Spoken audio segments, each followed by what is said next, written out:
Greetings and that to all my fellow Florida Gator fans, Florida Gator haters. You know you're out there. You know you love to hate on my Gators. Yes, you do. And all the other folks that know me and love college football and maybe don't care about the Gators, but maybe clicked on here so that you could support the channel. Good to see you after week one, the official week one of college football for 2021. Big day, lots of really good games. I was, interested in watching a few of the games. I watched some of the Miami Alabama game. I watched a little bit of the Clemson Georgia game. Although I really didn't watch that game. I watched my friend Uncle Lou on his Patreon stream and watched him lose his friggin' mind for 4 quarters of college football. I was watching on the other screen over here the Florida Gators, who were playing at the same time, opening their season up in the swamp against something called Florida Atlantic University, the Fighting Owls. To say I was disappointed with my team's performance would probably be somewhat of an understatement. I also, as a lovely side note, I'm also a member of a Facebook group called Gator Nation. Evidently, the admins, who I will not bother naming, well, I could name them. I'll think about that for a minute. They decided to block me. They didn't kick me off the platform. I'm still considered a member of the platform. But after all the posts that I made, pretty much with the hashtag Fire Grantham on every one of them, have decided in their infinite stupidity that I can't post or comment on that group until September 7th, which is Tuesday at 11:54 p.m. Essentially, Wednesday the 8th. Let's see. I have their names. Do I have their names? Let's see. I don't know if I have their names or not. I mean, I do on the full-size screen, but...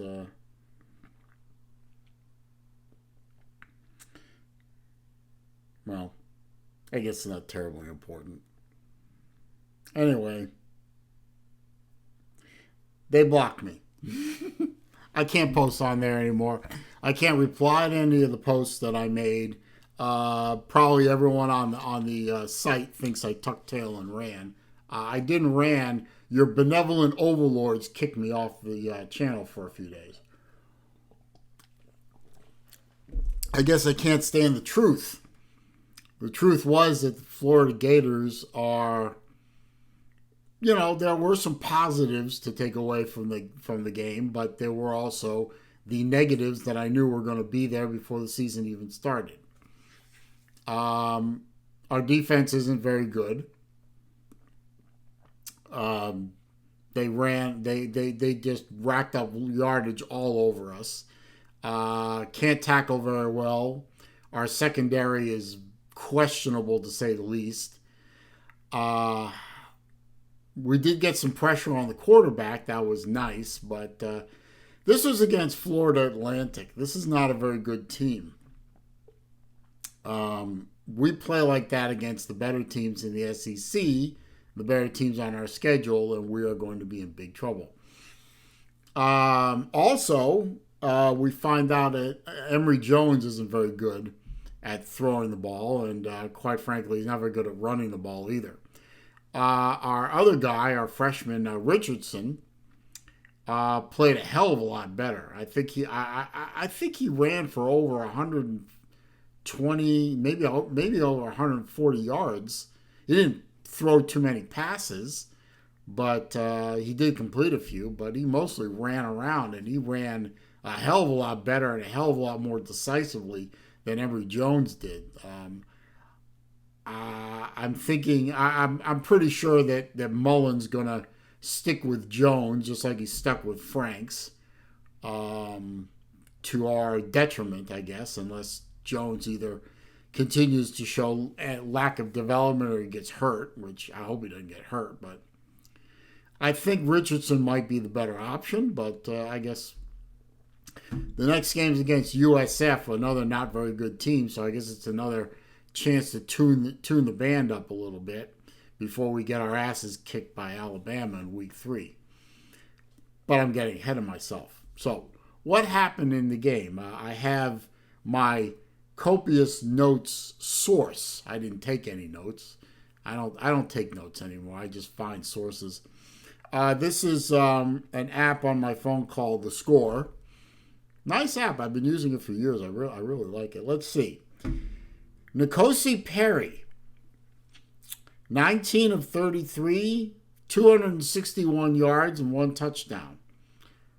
134 quarterback rating. No interceptions. He lit up our secondary like they weren't even there. 261 yards out of N'Kosi Perry. I mean, I know he's a transfer from points elsewhere, and he's a pretty good quarterback. But who's he throwing to? He's throwing to the leftovers of the guys that Florida didn't want, Free Shoes didn't want, Miami didn't want, USF didn't want, UCF didn't want. I mean, once you get down to FAU and FIU, you're down at the I don't want to say the dregs per se, but you're pretty low on the totem pole. And he's throwing to guys that aren't that are low level recruits, and he lit our secondary up for 261 yards. That's not good. That's not going to get it. Conversely, Anthony Richardson was 3 out of 8 for 40 yards with a QBR of 79.5. Hopefully I can find Jones's stuff. These are, wait. No. Maybe I can. I don't think Jones did very well. Rushing, Malik Davis was our top rusher with 104 yards, 14 carries, 1 touchdown, no fumbles, 7.4 rating. Their best rusher was John Ford, 10 carries, 52 yards, 1 touchdown, 5.2 yards per carry. Let's see. FAU had 23 first downs. We had 26. We were 10 for 16 on third down efficiency. They were 5 out of 12. It seemed like they were better. Fourth down efficiency, FAU was 0 for 2. We were 1 for 2. Rushing yards, I'm actually kind of shocked at this because it looked like FAU was running all over the place. 92 yards rushing for FAU, but 400 yards rushing for Florida. I think that might be the most rushing yards we produced as a team in a god-awful long time. Passing yards, 261 for FAU, 153 for Florida. So, 40 yards for Anthony Richardson, which means 113 yards for Emily Jones. I did it to myself. He might be Emily Jones. I don't know. He's not very good at what he's doing. Emory Jones, 113 yards passing. That's not going to get it, my friend. That's not going to get it. 113 yards passing against FAU with that defense. You're going to play against some of the better defenses in the conference. You're going to be on your back. Total yards, 353 yards for FAU, 553 yards for Florida. So we got 200 more yards on offense out of our team than FAU did.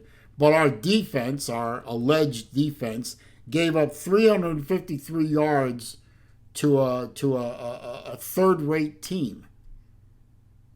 That's not going to get it, my friends. That's disturbing. That's sad and pathetic. I realize this is the first game and it's a tune-up and you got to work some of the bugs out and so on and all the those platitudes and crap like that. Giving up 353 yards to a team like FAU is pathetic. Grantham should be embarrassed. You can pry them away from the Western. Do they even have Western Sizzling anymore? If you can pry them away from the Golden Corral buffet long enough to sit him down and tell him just how bad a job he's doing, okay, let's see. No sacks for FAU, 6 sacks for Florida. I'm actually kind of shocked. So I guess, third and Grantham worked every once in a while.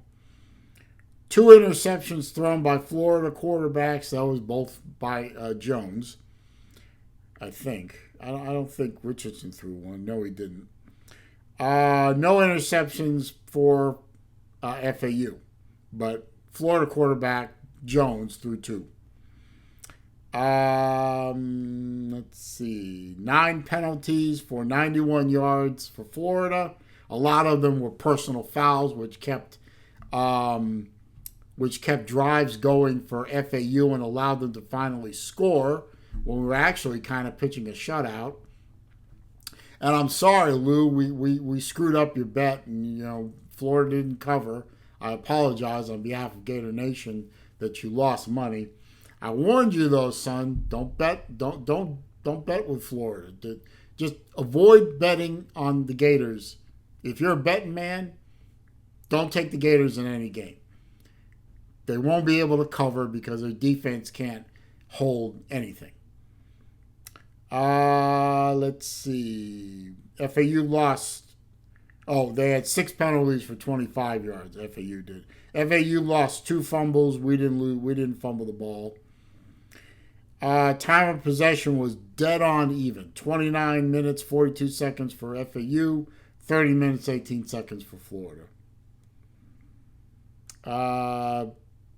Pathetic. Pathetic. I mean, there's no other way to describe that game. I mean, we won, yes. 35-14. We had a shutout going until our defense decided it was more important to get personal foul penalties than it was to shut down a team that shouldn't have scored any points on us. So, yeah, we won the game. We're 1-0. Yay. And we'll be 2-0 next week after we beat the snot out of something called USF. Sorry to my daughter who goes to USF now, but she didn't care about football anyway. Neither of my daughters really care about Gator football, so I guess you could say I failed as a parent. I'm sorry about that. But yeah, it's not good. It's not good enough. It's still the same Florida defense that plagued us last year, with an offense that isn't going to put up 35 points a game going forward. I mean, we might put up a ton of points against USF because they're in really bad shape. But then once we get into the SEC schedule, we're not putting 35 points up with that. Our offense seems to be a ball control offense in 2021. Ain't going to be a lot of lighting it up. Ain't going to be a lot of downfield passing. Going to be a lot of running. And that was one of the positives that I took away from the Florida game. We haven't run the ball this well in several years. Now, granted, it was against FAU. But I haven't seen a running game look that good out of a Florida offense in several years. Our offensive line looks like they know how to run block again. We have 2 pretty good-looking running backs. When Jones and Richardson tucked it under under the arm and ran it, they ran in good-sized chunks. Hey, we converted a 4th down, which for the past couple of years, going on it on a 4th and less than 1 was not a sure thing for the Florida Gators. So, Running game looks good. Looks like we have a couple of receivers that can actually catch the ball this year. The problem is, do we have a quarterback that can get the ball to him downfield? Don't know yet. Doesn't look promising. So, yeah, the game's a win. And all the glitter gators out there, this is the analogous to the Disney dogs that Uncle Lou talks about all the time.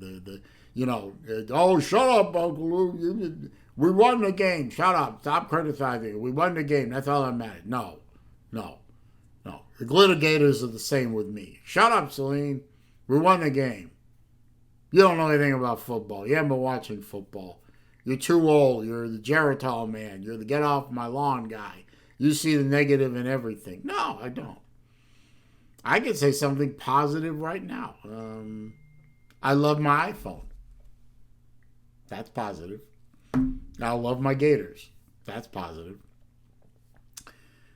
But the glitter gators are going to say, we won the game, that's all that matters. Well, you know what? Yes, we won the game, that matters. But if you look at if you deconstruct the game, if you watch the game and then you deconstruct it along the way, we got a lot of problems. A lot of problems. But, hey, let's end on a positive. 35-14 against FAU. We won the game. We looked okay. The swamp was full. It was rocking. That was good to see. I like what I saw out of Anthony Richardson more than I like what I see out of Emory Jones. Maybe we'll see some more out of Richardson in the next game against USF. We'll see. Anyway, that's my thoughts on the week 1 of the Florida Gators 2021 season. We'll see what happens in week 2. Anyway, let me know what you think. All hashtags keep Grantham or extend Grantham or give Grantham a lifetime contract will be immediately deleted. Have a good day.